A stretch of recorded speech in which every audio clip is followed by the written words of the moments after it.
Hello students, welcome back. आज के इस वीडियो में हम लोग जो इंटरनेट द्वारा पब्लिश किया गया हम लोग का मॉडल पेपर है उसका सेट 2 देखने वाले हैं। सेट 1 जो है उसका 80 MCQ ऑलरेडी अपलोडेड हो चुका है, ठीक है। सो दैट आप लोगों को सेट 1 जो है कम्प्लीटली वॉच कर लेना है, जिससे काफ़ी ज़्यादा बेनिफिट मिलेगा इस सेट बनाने में भी और एग्जामिनेशन में भी, ठीक है। बहुत ही डिटेल्ड और काफ़ी प्रॉफिटेबल वीडियो है। सो दैट आप लोगों को कंटिन्यू वॉच करना है, हर एक वीडियो को पूरा कंटिन्यू वॉच करना है, ठीक है। तो स्टार्ट करते हैं हम लोग सेट 2, जिसमें हम लोग 80 MCQ इस भी सेट में हम लोग देखेंगे, ठीक है। और फिर नेक्स्ट सेट में इसी तरह से हर 5 सेट में हम लोग जो बिहार बोर्ड के द्वारा जो इंटरनेट द्वारा जो पब्लिश किया गया हम लोग का मॉडल पेपर है, सारे के सारे हम लोग उसमें क्वेश्चंस को कवर अप कर लेंगे, ठीक है। तो स्टार्ट करते हैं, जिसमें पहला क्वेश्चन दिया हुआ है हम लोग का,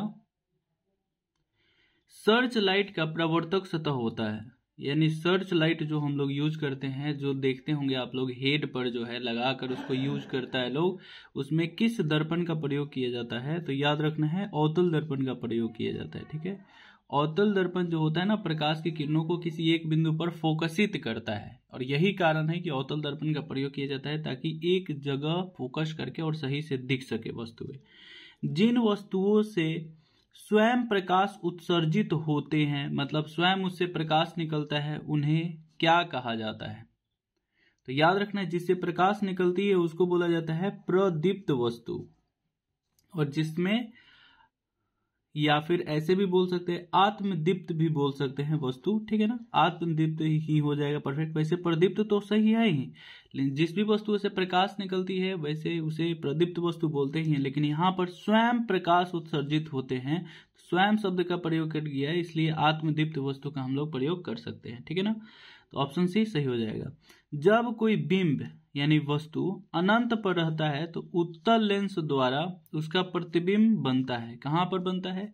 तो उत्तल लेंस में जब हम लोग किसी अनंत पर स्थित वस्तु का प्रतिबिंब बनाते हैं, दैट मीन्स प्रधान अक्ष के समानांतर हम लोग किरण को लाते हैं, तो वो कहां पर एक दूसरे को काटती है? प्रतिच्छेद करती है फोकस पर, और इसीलिए उस वस्तु का प्रतिबिंब कहां पे बन जाता है? फोकस पर, और इसको बोलते हैं द्वितीय मुख्य फोकस।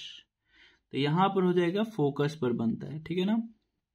एक लेंस की क्षमता +10 डायोप्टर है, तो लेंस की क्षमता है और प्लस में दिया है, दैट मीन्स राइट साइड में होता है उत्तल लेंस का फोकस दूरी, यानी धनात्मक होता है। उत्तल लेंस का फोकस दूरी धनात्मक, यानी इसकी क्षमता भी कैसी होगी? धनात्मक। यानी कहना चाह रहा है कि उत्तल लेंस की क्षमता है तो उसका नाम्यांतर क्या होगा? यानी उसका जो है, ठीक है, तो नाम्यांतर हम लोग को बताना। नाम्यांतर अर्थात फोकस दूरी होता है। तो फोकस दूरी हम लोग जानते हैं कि अगर 1 डायोप्टर होता है, दैट मीन्स वो 1 मीटर होता है। हम लोग निकाल कर देख चुके, 1 मीटर अगर किसी का फोकस दूरी है तो उसका डायोप्टर 1 डायोप्टर होगा, ठीक है। वैसे ही हम लोग का 10 डायोप्टर दिया है ना, तो 10 मीटर हम लोग का सही आंसर हो जाएगा, ठीक है। अगला हम लोग निकालते हैं, वैसे भी हम लोग जानते हैं P = होता है 1/f। अगर आप लोग को सॉल्व करना है तो इस तरह से सॉल्व कर सकते हैं। हम लोग को P दिया हुआ है कितना? 10 डायोप्टर, तो 10 हो जाएगा, ठीक है। वैसे सॉल्व करके ही बेटर रहेगा, वो 10 मीटर नहीं होगा, ठीक है। 10 हो जाएगा, ये 1/f हो जाएगा। अगर f हम लोग निकालते हैं तो f = 1/10, दैट मीन्स 0.1 हो जाएगा, ठीक है। 0.1 उसका मीटर हो जाएगा फोकस दूरी, 10 मीटर नहीं होगा। अगला क्वेश्चन दिया है, 1 एंगस्ट्रम बराबर होता है, तो याद रखना है 10 के घात -10 मीटर होता है 1 एंगस्ट्रम, ठीक है ना। अगला क्वेश्चन दिया हुआ है, अबिंदुकता के उपचार के लिए प्रयुक्त होता है, तो याद रखना है बेलनाकार यानी सिलेंड्रिकल लेंस का प्रयोग किया जाता है अबिंदुकता के लिए। अगला है 5 ओम, 10 ओम तथा 30 ओम के प्रतिरोधों को पार्श्व क्रम यानी समानांतर क्रम में जोड़ा जाता है, तो उनके समतुल्य प्रतिरोध का मान क्या होगा? तो पार्श्व क्रम मतलब 1/r हम लोग को P निकालना है, जिसमें पहला दिया हुआ है 1/5 हो जाएगा, प्लस 1/10 हो जाएगा, प्लस 1/30 हो जाएगा। एलसीएम करते हैं तो यहाँ पर 30 हो जाएगा, यानी यहाँ 6 हो जाएगा, यहाँ 3 हो जाएगा और यहाँ 1 हो जाएगा, यानी 6 3 9 1 10, यानी 10/30 हो जाएगा। कैंसिल आउट होकर 1/3, तो ये 1/RP का मान आ गया, यहाँ पर पलट देते हैं तो RP बराबर हो जाएगा 3 ओम। 3 ओम हम लोग का सही आंसर हो जाएगा। अगला क्वेश्चन दिया है,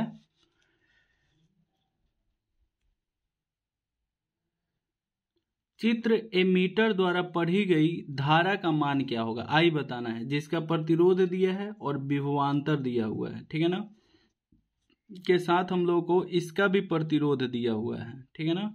तो याद रखना है कि ये दोनों प्रतिरोध जो होगा, ये दोनों का दोनों प्रतिरोध, तो याद रखना ये दोनों प्रतिरोध जो होगा श्रेणी क्रम में होगा। श्रेणी क्रम में क्यों होगा, तो देखिए श्रेणी क्रम मतलब होता है जैसे यहाँ प्रतिरोध को हम जोड़ दिए और यहाँ पर हम लोग का बैटरी जोड़ा हुआ है, तो इसका विभवांतर अलग अलग होगा, और विभवांतर अलग अलग केवल और केवल श्रेणी क्रम में होता है। तो टोटल प्रतिरोध जो है हम लोग का कितना है 10.5 और प्लस करते हैं 1.5, यानी कितना हो जाएगा 12 ओम हम लोग का टोटल प्रतिरोध है। और हम लोग को निकालना है धारा का मान, तो ओम के नियम हम लोग जान रहे हैं, V होता है IR, आई का मान निकालना है तो V/R हो जाएगा, और V जो है हम लोग का 6 वोल्ट दिया हुआ है, अपॉन में प्रतिरोध है हम लोग का 12, यानी 1/2 भाग देंगे 0.5 एम्पियर हम लोग का धारा का मान आ जाएगा। ऑप्शन डी सही आंसर हो जाएगा। अगला दिया है, निम्नलिखित पदार्थों में कौन चालक है, ठीक है, इसमें चालक कौन है, तो चालक सभी के सभी धातुएं होती है, तो एल्युमिनियम हम लोग का चालक हो जाएगा। एक तार को खींचकर उसकी लंबाई दोगुनी करने पर उसका प्रतिरोध हो जाएगा, ठीक है ना। अगर तार की लंबाई को दोगुना कर दिया जाता है तो उसका प्रतिरोध कितना होगा ये बताना है, ठीक है ना। तो मान लेते हैं हम लोग ओम के नियम से जान रहे हैं V होता है IR, तो R जो है R बराबर हो जाएगा V/I।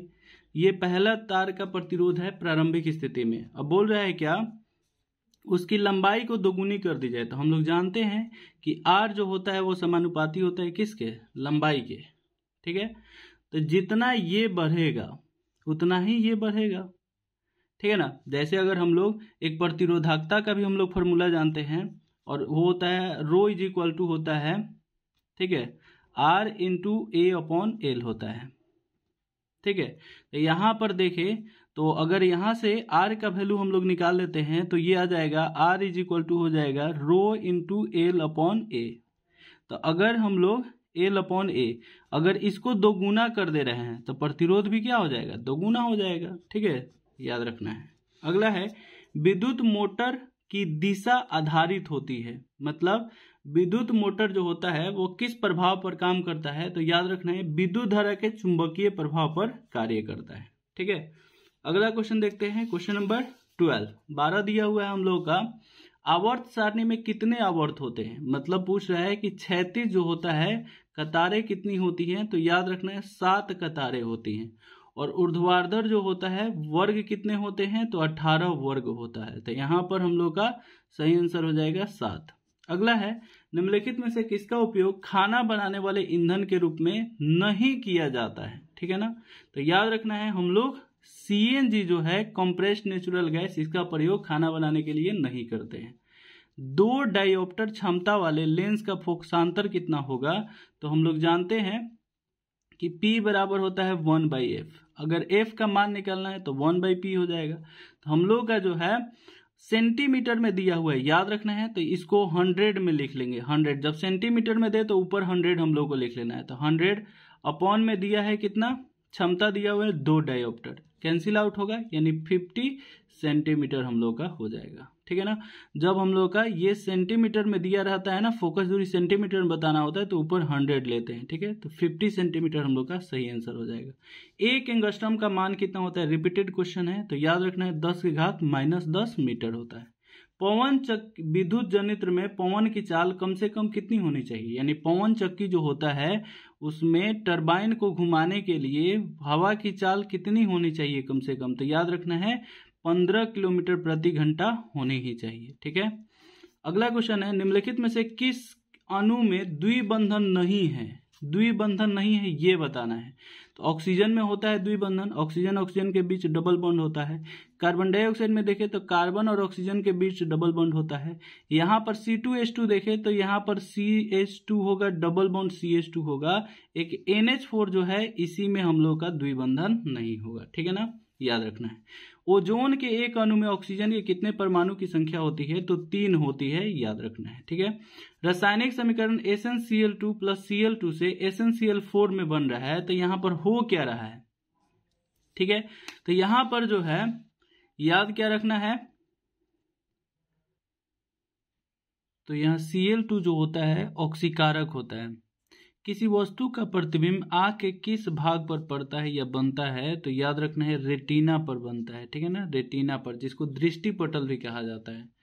पोटास एलम होता है। ठीक है ना, पोटास एलम जो होता है एक प्रकार का द्विक लवण होता है, द्विक लवण होता है। ठीक है ना, पोटास एलम जो होता है, जिसको हम लोग, इसका सूत्र होता है K2SO4 का होल ट्वाइस इंटू Al2SO4 का whole thrice into 24 moles of H2O, जो फिटकिरी का भी सूत्र होता है। तो ये याद रखना है द्विक लवण होता है। जब इसको जल में हम लोग घुलाते हैं तो 2 अलग अलग हम लोग को लवण प्राप्त होता है।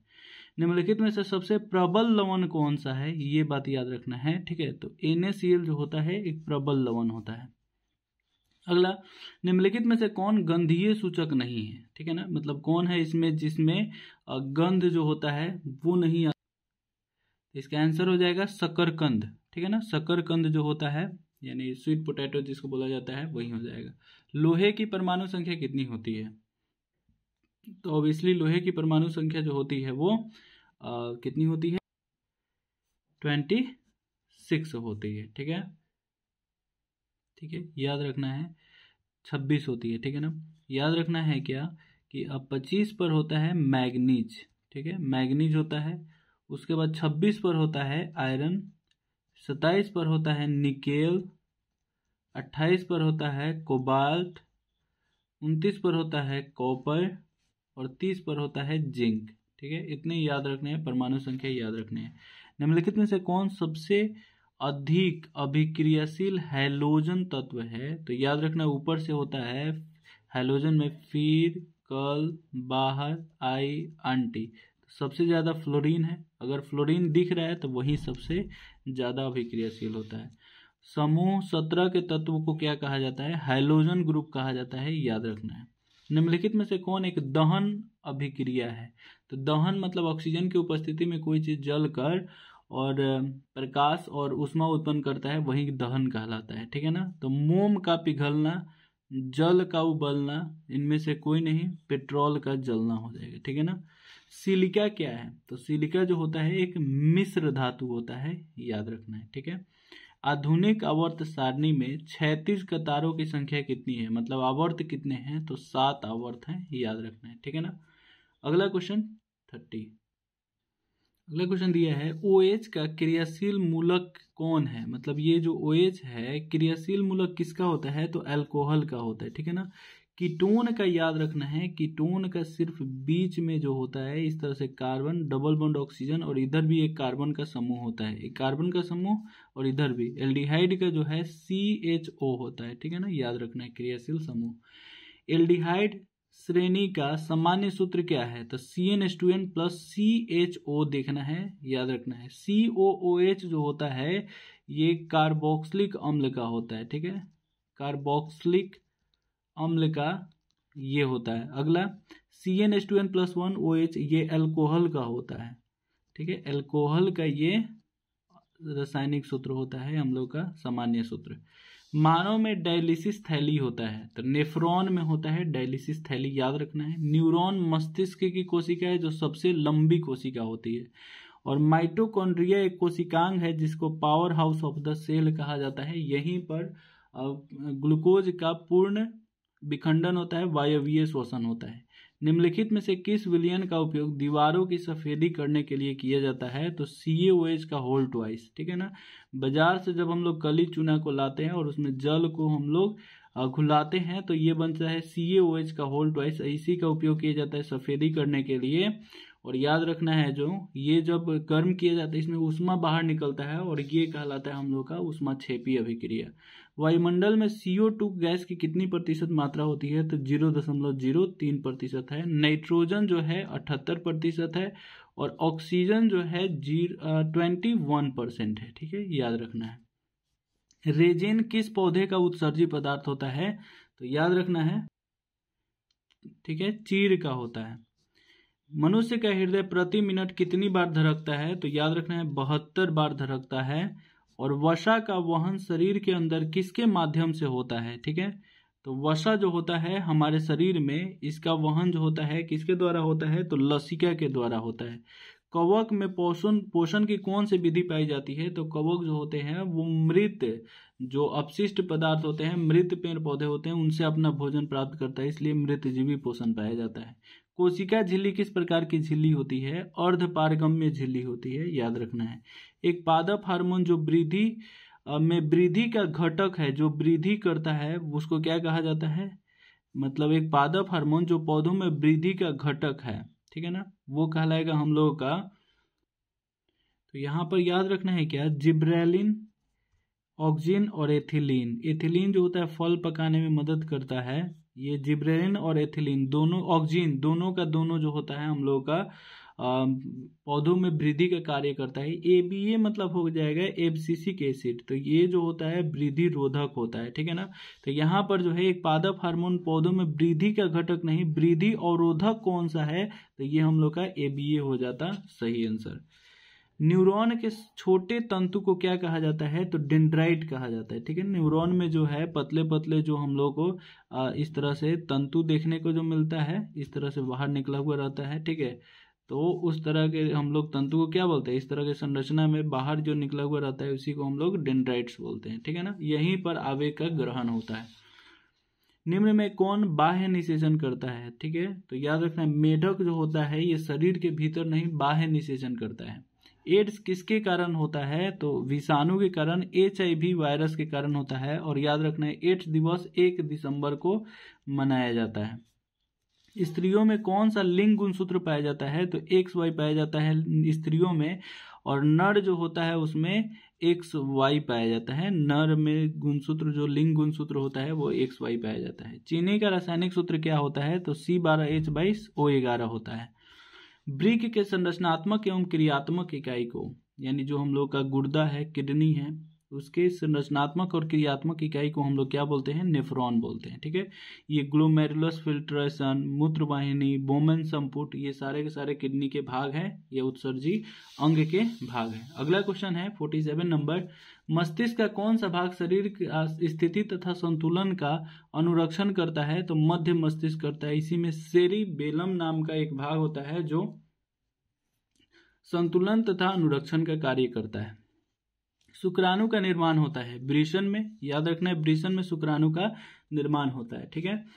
गोलीय दर्पण में द्वारा उत्पन्न आवर्धन m का फॉर्मूला क्या होता है? तो m बराबर होता है, याद रखना है -v/u होता है, ठीक है ना। आवर्धन में दर्पण का बात करेगा तो माइनस में होता है, तो हम लोग का B ऑप्शन जो है सही आंसर हो जाएगा। गोलीय लेंस द्वारा उत्पन्न आवर्धन, तो यहाँ पर माइनस में होता है, और लेंस जब बोले तो हम लोग का प्लस में होता है, ठीक है ना। तो m बराबर +v/u हो जाएगा, हम लोग का सही आंसर हो जाएगा ऑप्शन A। निम्नलिखित में से किस दर्पण का दृष्टि क्षेत्र बड़ा होता है? तो दृष्टि क्षेत्र अगर हम लोग देखें कि बड़ा जो होता है वो उत्तल लेंस का होता है, ठीक है ना। उत्तल लेंस का दृष्टि क्षेत्र जो होता है वो बड़ा होता है। नेत्र लेंस किस प्रकार का लेंस होता है? तो आंख में जो होता है प्राकृतिक रूप से उत्तल लेंस लगा होता है, याद रखना है, ठीक है। नेत्र गोला का व्यास कितना होता है? ठीक है ना, व्यास हो जाएगा यहाँ पर। नेत्र गोला का व्यास 2.3 सेंटीमीटर होता है। VVI क्वेश्चन है, याद रखना है, ठीक है ना। तारों का टिमटिमाने का कारण क्या है? ठीक है, तो तारे का टिमटिमाने का कारण जो है वो हम लोगों का प्रकाश का अपवर्तन, वायुमंडलीय अपवर्तन हो जाता है। इंद्रधनुष का बनना किस प्रकाश की घटना का परिणाम है? तो याद रखना है इसमें होता है वर्ण विक्षेपण होता है, और परावर्तन भी होता है, और अपवर्तन भी होता है। यहाँ पर परावर्तन जो होता है वैसे सामान्य परावर्तन नहीं, पूर्ण आंतरिक परावर्तन होता है ना। लेकिन मेनली अगर हम लोग बात करें इंद्रधनुष का बनना किस प्रकाश की घटना पर आधारित है, तो सब हो जाएगा इनमें से, ठीक है। कांच के प्रिज्म में कितने पृष्ठ होते हैं? तो याद रखना है उसमें 5 पृष्ठ होता है। इस तरह से अगर हम लोग एक सामान्य प्रिज्म बनाते हैं तो इस तरह से इसमें 5 पृष्ठ देखने को मिल जाएगा। एक नीचे वाला, एक इधर साइड वाला, एक इधर, एक बाहर की तरफ, एक भीतर की तरफ, 5 पृष्ठ। विभव, विद्युत विभव का ऐसे मात्रक क्या होता है? तो वोल्ट होता है। विभव तथा विभवांतर का ऐसे मात्रक। विद्युत धारा का ऐसे मात्रक क्या होता है, तो याद रखना है एम्पियर जो है विद्युत धारा का ऐसे मात्रक होता है, कूलॉम जो है आवेश का ऐसे मात्रक होता है, वोल्ट विभव या विभवांतर, वाट जो होता है विद्युत शक्ति का ऐसे मात्रक होता है। ठीक है, विद्युत आवेश का ऐसे मात्रक क्या होता है, तो कूलॉम होता है, याद रखना है।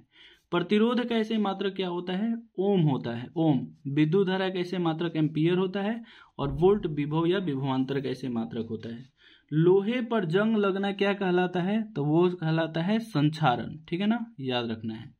अगला है निम्नलिखित में से कौन ऑक्सीकारक है, तो ऑक्सीकरण करने में जो मदद करता है वही कहलाता है ऑक्सीकारक। तो याद रखना है H2S हाइड्रोजन सल्फाइड जो होता है ऑक्सीकारक होता है। मोमबत्ती का जलना क्या है, तो याद रखना है वो रासायनिक प्रक्रिया है जिसमें मोम जो होता है वो पिघलता है। ठीक है, अगला क्वेश्चन देखते हैं 64 नंबर क्वेश्चन है हम लोग का। AgBr जो है सूर्य के प्रकाश की उपस्थिति में Ag सिल्वर और ब्रोमाइड के रूप में टूट जाता है, तो ये कैसी अभिक्रिया है, तो यहाँ पर सूर्य के प्रकाश की उपस्थिति में हो रहा है, इसलिए इसको प्रकाश संश्लेषण अभिक्रिया भी बोल सकते हैं। ठीक है, या प्रकाश रासायनिक अभिक्रिया, और चूंकि यहाँ पर टूट रहा है इसलिए ये वियोजन अभिक्रिया भी है। शरीर में भोजन का पचना किस प्रकार की अभिक्रिया है, तो याद रखना है भोजन जो है पचता है तो वहां पर बहुत सारे जो अणु होते हैं वो क्या हो जाते हैं, टूटते हैं। ठीक है, तो टूटना जो है वो क्या कहलाएगा, अवकरण अभिक्रिया कहलाएगा। और याद रखना है भोजन से ऊर्जा की उत्पत्ति जो होती है वो ऑक्सीकरण, क्योंकि ग्लूकोज जो होता है C6H12O6 ये ऑक्सीजन के उपस्थिति में माइटोकॉन्ड्रिया में टूटकर और ये कार्बन डाइऑक्साइड, जल तथा ऊर्जा बनाता है, और ये ऊर्जा जो होता है ATP के रूप में जमा हो जाता है। ठीक है ना, याद रखना है। तो ये कहलाता है हम लोग का ऑक्सीकरण। धातु के ऑक्साइड मूल्यतः होते हैं, तो धातु के ऑक्साइड जो होते हैं वो कैसे होते हैं, भास्मिक होते हैं, याद रखना है। और अधातु के ऑक्साइड जो होते हैं वो अम्लीय होते हैं। लिटमस पेपर इनमें से किससे प्राप्त किया जाता है, तो यहाँ लीचेन दे दिया है, लाइकेन नामक पौधा होता है उसी से हम लोग प्राप्त करते हैं। ठीक है ना, लाइकेन नामक पौधा से हम लोग लिटमस पत्र प्राप्त करते हैं। संगमरमर का रासायनिक सूत्र क्या होता है, तो संगमरमर बोले या खड़िया बोले, ठीक है ना, या फिर चूना पत्थर बोले, उसका सूत्र होता है कैल्शियम कार्बोनेट CaCO3। NaOH क्या है, जब OH जो विस्थापन से किसी यौगिक में OH विस्थापनशील होता है तो वो हो जाता है भस्म, हम लोग का भास्मिक हो जाता है। अम्लीय वर्षा में वर्षा जल का pH मान जो होता है वो कितना होता है, तो याद रखना है, ठीक है, 5.6 से कम होता है। लैक्टिक अम्ल का प्राकृतिक स्रोत क्या है, तो लैक्टिक अम्ल जो है हम लोग दही से प्राप्त करते हैं, सिरका से हम लोग एसिटिक अम्ल, इमली से टार्टरिक अम्ल, और एसिटिक एसिड जो होता है यही सिरका से हम लोग प्राप्त करते हैं। ठीक है, मानव शरीर का शारीरिक तापमान कितना होता है, तो 37 डिग्री सेल्सियस होता है। अगर फ़ारेनहाइट में हम लोग बोले तो 98.6 डिग्री फ़ारेनहाइट हो जाता है, 98.6 डिग्री फ़ारेनहाइट। कौन सा अंग उत्सर्जन से संबंधित नहीं है, मतलब कौन है जिसे उत्सर्जन का काम नहीं होता है, तो ये अग्नाशय हो जाएगा। ठीक है ना, त्वचा, फेफड़ा से हम लोग कार्बन डाइऑक्साइड उत्सर्जित करते हैं, त्वचा से पसीना होता है, और वृक्क तो हम लोग का मुख्य भूमिका निभाता ही है मूत्र को विसर्जित करने में। ठीक है ना, पीत रस स्त्रावित होता है, तो पीत रस जो होता है वो कहाँ से स्त्रावित होता है, तो याद रखना है यकृत से जो होता है स्त्रावित होता है, यकृत से निर्मित किया जाता है। ठीक है ना, अगला दिया है पाचन तंत्र का सबसे बृहत अंग कौन सा होता है, तो सबसे बड़ा पाचन तंत्र का सबसे बृहत, वैसे तो देखा जाए कि सबसे बड़ा अंग जो होता है वो कौन सी होती है, छोटी आंत, लेकिन यहाँ पर बृहत, सबसे बृहत अंग जो होता है यहाँ पर तो दिया नहीं, ऑप्शन में तो है नहीं, तो यहाँ पर यकृत हम लोग का सही आंसर हो जाएगा। अगला दिया है सामान्य अवस्था में एक स्वस्थ व्यक्ति का रक्तचाप कितना होता है, तो 120/80 होता है। ठीक है ना, 76 का ए हो जाएगा। निम्नलिखित में से किसमें कोई एंजाइम नहीं होता है, कौन है जिसमें कोई भी एंजाइम नहीं होता है, तो अग्नाशय में तो पीत रस में होता है। ठीक है, लार अमाशय रस में होता है, अग्नाशय में, पीत रस में नहीं होता है। ठीक है ना, ये याद रखना है, इसमें एंजाइम नहीं होता है लेकिन फिर भी ये वसा का पाचन करता है, इमल्सिफिकेशन करता है। स्वपोषी पोषण के लिए आवश्यक क्या है, कार्बन डाइऑक्साइड तथा जल, क्लोरोफिल, सूर्य का प्रकाश, सभी हो जाएगा आंसर। ग्लूकोज में कितने कार्बन होते हैं, कार्बन के कितने मतलब परमाणु होते हैं, तो यहाँ पर C6H12O6 ग्लूकोज का होता है, तो कार्बन का 6 परमाणु होता है। मछली के हृदय में कितने कोष्ठक होते हैं? तो याद रखना है, जो जलीय जीव होते हैं उनके हृदय में 2 कोष्ठक होते हैं, जो उभयचर होते हैं उसमें 3 कोष्ठक होता है, और जो स्थलीय होते हैं उनमें 4 कोष्ठक होता है। और इस प्रकार से सेट 2 जो है हम लोग कंप्लीट कर लिए। अब मिलते हैं नेक्स्ट सेट में नेक्स्ट वीडियो के साथ, तब तक के लिए बाय।